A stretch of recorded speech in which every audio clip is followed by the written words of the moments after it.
Commission of India और state election commission, तो इनकी स्थापना संविधान के अनुच्छेद, दोनों ही संवैधानिक आयोग है। सबसे पहले तो ये जानने की जरूरत है कि दोनों ही क्या है, संवैधानिक आयोग है। भारत निर्वाचन आयोग और स्टेट इलेक्शन कमीशन दोनों ही संवैधानिक आयोग है। अनुच्छेद 324 के तहत इनको क्या है, संवैधानिक दर्जा प्राप्त है, और अनुच्छेद 243 के और 243 ZA के तहत इनको संवैधानिक दर्जा प्राप्त है। ये लोकसभा, विधानसभा, राष्ट्रपति, उपराष्ट्रपति और विधान परिषद के चुनाव कराता है, विधान परिषद के चुनाव कराता है। ये पंचायत राज एवं नगर पालिका के चुनाव कराने का काम करता है। 3 सदस्यीय समिति है इसमें, ये 3 सदस्यीय आयोग है। इसमें एक तो CEC होता है और 2 अन्य इलेक्शन कमिश्नर होते हैं। ये एकल आयुक्त है, इसमें 1 सदस्यीय आयोग है। मधुकर गुप्ता है, अभी राजस्थान के मुख्य निर्वाचन आयुक्त हैं।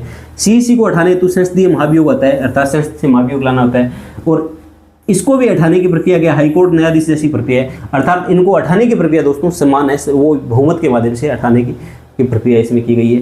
केंद्रीय बजट से स्वायत्त इनका अलग से बजट है दोस्तों, केंद्र सरकार का बजट के जो इसके पास है, जो ये पैसे के अभाव में नहीं है, अर्थात ये स्वायत्त, ये ऑटोनॉमस बॉडी है, ये संवैधानिक कॉन्स्टिट्यूशनल एंड ऑटोनॉमस बॉडी है, जबकि ये राज्य बजट पे निर्भर करता है। राज्य वित्त आयोग है, उससे इसको बजट प्राप्त होता है। एक राष्ट्रव्यापी अधिकार क्षेत्र, ये पूरे राष्ट्र के लिए है, ये एक राज्य विशेष तक सीमित है, तो ये भी आप ध्यान रखना।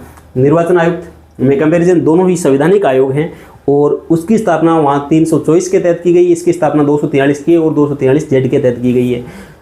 वो काम करता है, वो प्रधानमंत्री आपके संसद, विधानमंडल, राष्ट्रपति, उपराष्ट्रपति चुनाव कराने का काम करता है। ये नगर पालिका और पंचायत राज चुनाव काम कराने, हटाने की प्रक्रिया उनकी भी महाभियोग जैसी है, हटाने की प्रक्रिया इनकी भी महाभियोग जैसी है। वो 1+2 3 सदस्यीय आयोग है, ये एकल सदस्यीय आयोग है, तो इनका ये कंपेरिजन आप थोड़ा सा ध्यान में रखोगे, ठीक है। इसके अलावा राजस्थान में चुनाव सुधार से संबंधित कुछ समितियां भी बनी हुई है, तो ये आप थोड़ा सा ध्यान रखना। राजस्थान पंचायती राज अधिनियम 1994 आयोग की स्थापना और इसका आधार है। राजस्थान नगर पालिका अधिनियम 2009 है, नगरीय निकाय के चुनाव से संबंधित इसमें प्रावधान किए गए। तो ये 2 और इस आयोग के क्या है, जो शक्तियों का स्रोत है, ये 2 आयोग हैं। जो राज्य निर्वाचन आयोग है उसकी शक्तियों का स्रोत कौन है, पंचायती राज अधिनियम 1994 और नगर पालिका अधिनियम 2009। ई नामांकन प्रणाली ऑनलाइन आवेदन भी कर लेता है। मतदाता जागरूकता स्वीप कार्यक्रम के अंतर्गत चला। राजस्थान राज्य मानवाधिकार आयोग चुनावी शिकायतों में समन्वय भी करता है। विवाद के मुद्दे कौन कौन से हैं, तो इनके विवाद के मुद्दे भी हैं दोस्तों कुछ। OBC आरक्षण विवाद है सबसे पहले तो। अब OBC आरक्षण, पंचायत चुनाव में OBC आरक्षण कानूनी विवाद है दोस्तों। हुआ क्या, 2010 का एक केस है, K Krishnamurthy versus union of India. 2010 में सुप्रीम कोर्ट ने K Krishnamurthy versus union of India वाद में सुप्रीम कोर्ट ने OBC आरक्षण के मामले में ट्रिपल टेस्ट की थ्योरी दी थी। ये ट्रिपल टेस्ट थ्योरी क्या है, सुप्रीम कोर्ट ने कहा कि यदि किसी राज्य में OBC को पंचायती राज प्रणाली में यदि आरक्षण देता है तो उसमें 3 बिंदुओं को ध्यान रखना पड़ेगा। 3 बिंदुओं क्या, कि पहली बात तो जो पूरा कुल मिला के आरक्षण है वो 50% से अधिक नहीं होना चाहिए। दूसरा, OBC के लिए वास्तविक डेटा होना चाहिए। ऐसा नहीं कि आप देखो इसमें 3 चीजें दी गई है।